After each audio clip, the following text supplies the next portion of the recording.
More disguised loading screens, except they're not really disguised. They're obviously loading screens. But they look fancy. This is a loading screen? Yep, Yeah, these are the loading screens. I think they look awesome. they look. Dead on? Well, They're loading screens. yeah, I, they're I all. thought that was a cutscene, like something was gonna happen. They're the loading No, screens. yeah. Like every single game has that loading screen, except for like the newer ones in the PlayStation. They P, have the not, loading screen as well. Well, they have a slightly different one, but it is basically the same sort of thing. It just shows your ship flying through space. And I But like it. It's awesome. It doesn't just show, like, loading, planet, whatever. yeah, No, well, doesn't it then have to load the loading screens? Nope. No. well, It's unless you consider the sequence of it showing the ship taking off, which actually can be skipped, a loading screen for the loading screen, then no. Sounds way too overly complex for just a loading screen. well, it looks fancy. It's better than just having like the brawl thing, loading. So we're meeting Skid McMarks. He's the hoverboarder guy we saw earlier. He's a wimp. Yes, an extreme wimp, and once you see him again in like the third game, you'll see how much a pathetic dope he really is. He's still awesome though. Um, uh, Yes. there's something I just dislike about him. I love Skid McMarks. He's awesome. I mean, like he tries to be cool, but then fails. That's what makes him cool. Hmm. So, because he's a wimp, we have to go kill sand sharks with a flamethrower. Well, They so- pyrotechnics. That's a flame shark. They're called sand sharks. That's called any form of a shark. yes, because they look like shark heads. They have shark fins on their back. That's the only similarity. They just have a fin on top of their heads. Yeah, but And they think about swim it. around in the sand. If you think about it, the shark fin is what's typically considered to be the thing that they relate to a shark. Just that shark fin just above the water, because of films like Jaws. Well, do the fins show up on the sand before they pop out? Yes. Yes. Fair enough then. They're probably more like sand piranhas. The Just, number just on with the the left. fin. The number on the left is how many sand sharks. Look, you can see them there. See the orange things before they popped out. You might have seen. Yeah. Yeah. The number on the left is how many sand sharks are left. The number on the right is how many generators are left. Because you have to kill all the generators.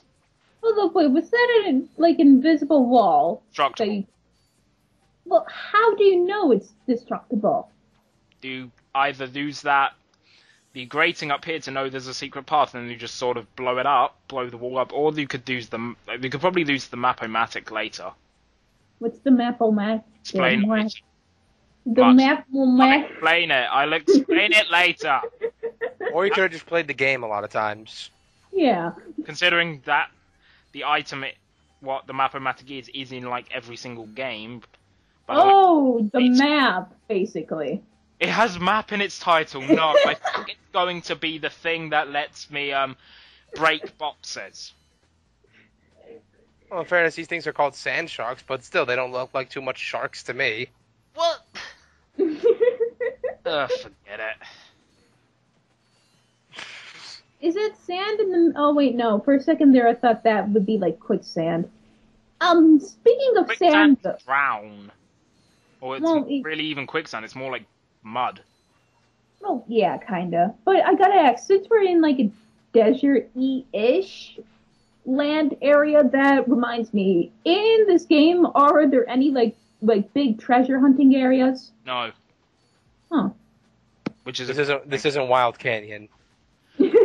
maybe they'll see them later. I'll probably end up covering all of them, and they'll be very boring to commentate over. But I'll be doing them because they're good for lots of money. You better speedrun it, though, damn it. I'll slightly speed up the footage by like 1%. That's a speed run. It is sped up slightly. No, It is. try to physically do it as fast as you can. What makes you think I won't be doing that if it's boring to play anyway? Oh no, he's gonna do it as slow as possible. But we're going to commentate over all of it because you two need to realize how We'll boring. find a way. And now we get a hoverboard. You can't even use these. You can't even do. Yeah. You decide. can't buy it. You can't use it. What's the point? No, that's because it doesn't. It's not considered a weapon or a gadget. It's considered an item. You can only use it in 2 specific areas, as it says there: the hoverboard race on planet Rilgar, and then the second hoverboard race on a later planet. Aw, So basically, pod racing. pretty much. Hoverboard racing. It's kind of like pod racing, I guess. Not really. I don't know. I consider it to be pod racing if it's anything like the next 2 games. The third game didn't actually have a racing thing though. I thought it It was did. just combat. That had combat thing in it. Oh, okay, No sorry. racing thing.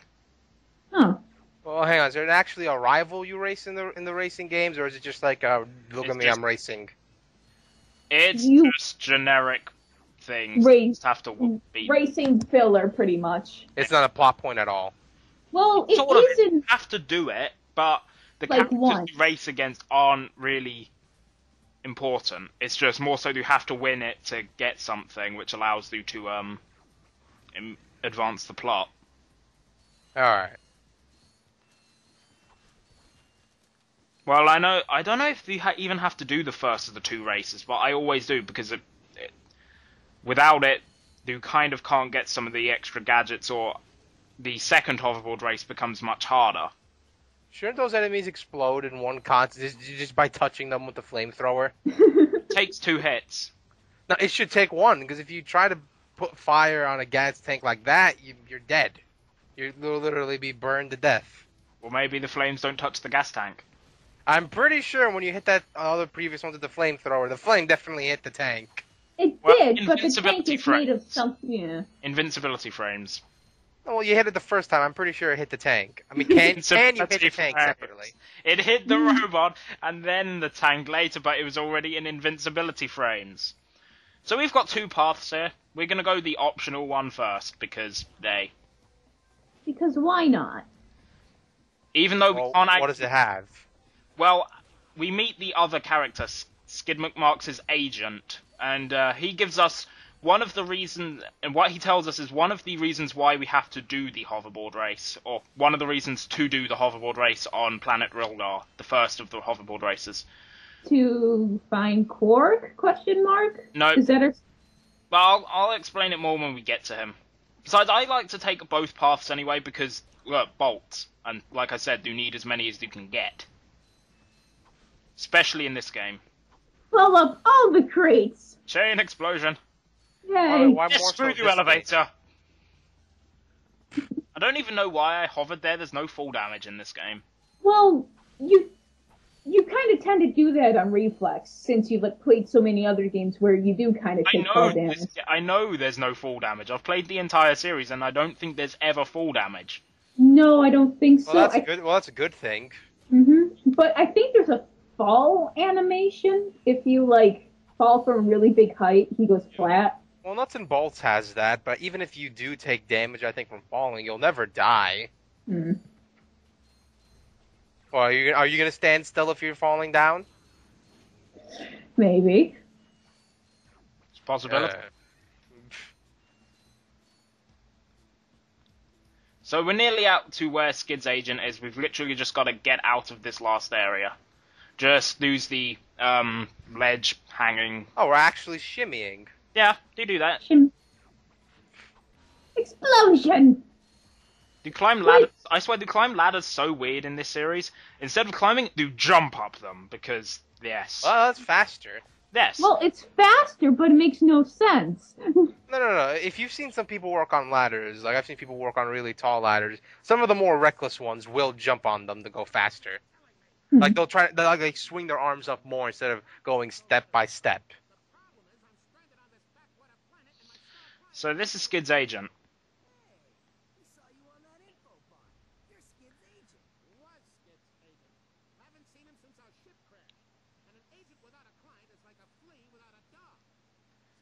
So basically, he's saying if we win the hoverboard from Blackwater City, he'll be famous. But basically, instead, all you do is get a gadget for it. But you need to get the prize from the hoverboard race on planet Rilgar. That's just a real easy guy to make easily happy. Pretty much. He is kinda. You didn't even hear the rest. He's like, you're an athletic kid. His personality changes in the second game, though. Not massively, but a bit, because he's a bit more of a dick in this game. It's the first. He just kind of becomes a bit more humble, I want to say. Yeah. Doesn't the same thing, I'm not sure if you guys played, doesn't the same thing happen with Assassin's Creed's protagonist? Never played it. All I know is he pretty much starts off like a dick, and then I think he gets, I don't know, it's just a little I've heard. So, this is why we didn't come here first before going to Planet Kerwan. We need the swing shot in order to do this here. Okay. But back to the Assassin's Creed thing. I don't know much about it, but I think what you're saying is right. Alright. And like, also, do you know if like the guy gets older, like when he goes into the past? I don't know. The second game he looks older, but now in like the the third game he looks like super young again. I'm They're gonna different assume characters. that's an. I'm gonna assume Oh, they're different characters? Assassin's Creed 1 is a character called Altair. Assassin's Creed 2 is, I believe, a character called Ezio, and then Assassin's Creed 3 is a character called Connor.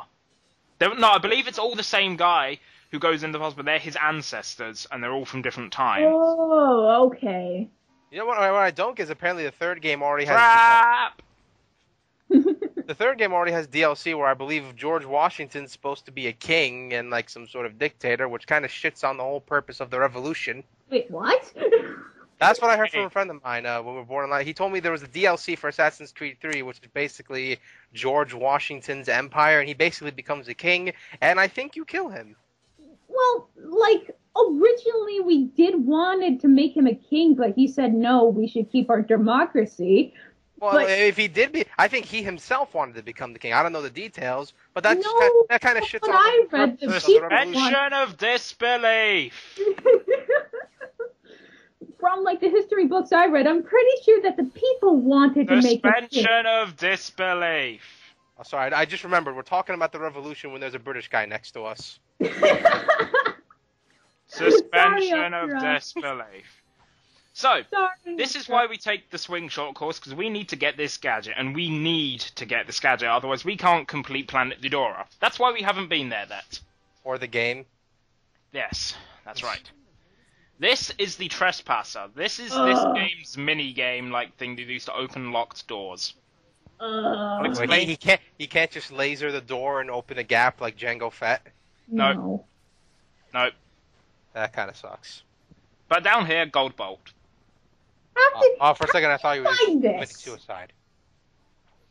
Why else would there be a random swing shot target above where the thing is? So that would make you think there's something there. And then you just look down and see these spinning platforms, and you're like, what's down there? And you jump down and you find it.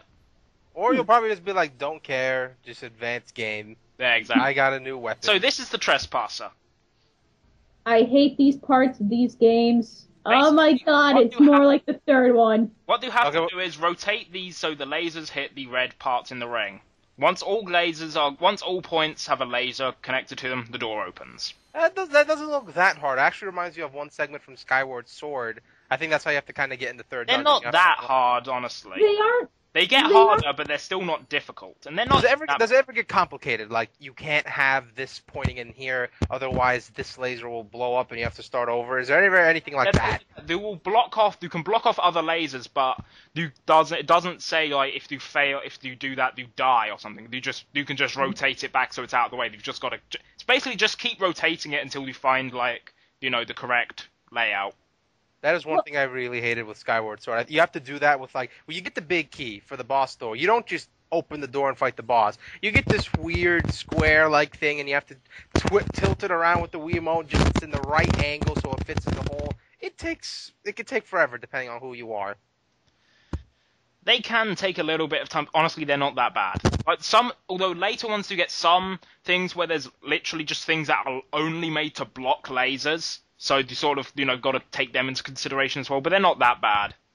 They really aren't that bad. And, in future games, I think, from what I saw here, that is easier than, the first, small puzzle games you have to do for the next two games. However, the later ones do get them later into the game. True. This is practically at the very beginning. Save it for the next few part, guys.